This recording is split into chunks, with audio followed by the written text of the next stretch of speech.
17 years, 35 films.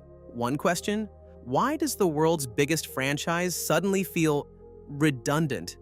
This is Marvel, the brand that reshaped modern cinema, the studio that turned B-list comic book characters into global icons. For over a decade, it was untouchable. Audiences believed in them. They lined up, dressed up, showed up. Then came a stumble, or a few.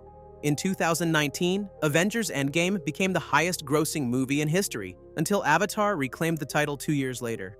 Fast forward to 2023, and The Marvels opens with just $46 million domestically, less than what Iron Man 2 made on its second weekend over a decade ago. It's the lowest-grossing MCU film to date. That's not just a slump, it's a signal. Something's changed. But how did we get here? For years, Marvel Studios didn't just dominate the box office, it defined it.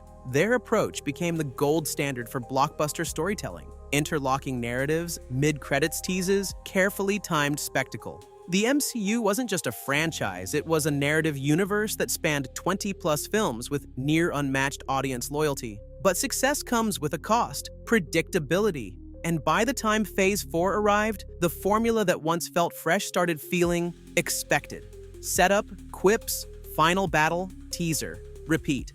Films like Eternals, directed by Oscar winner Chloe Zhao, felt like attempts to break the mold, but the results were mixed.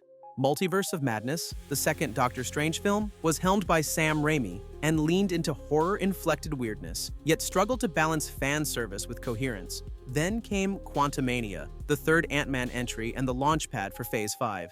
It introduced Kang, meant to be the next big threat. But audiences left the theater unsure if they'd seen a major turning point or a 2-hour trailer. The excitement that once greeted every Marvel film now came with an asterisk. Do I need to see this one? And yet there are bright spots. Guardians of the Galaxy Volume 3 landed with something Marvel films had been missing: emotional clarity. James Gunn, closing out his trilogy, delivered a character-driven story that didn't need to set up a dozen spin-offs. It wasn't perfect, but it felt human, and audiences noticed. A year later, the tide shifted again, with Deadpool and Wolverine a critical and commercial triumph. Irreverent, self-aware, and weirdly heartfelt. But most of all, it was fun and exciting, something Marvel had been missing for a long time. The film brought the X-Men back into the conversation, let Ryan Reynolds run wild, and gave Hugh Jackman the comeback fans had dreamed of. Deadpool even called himself Marvel Jesus in the film. That's fourth wall breaking done right.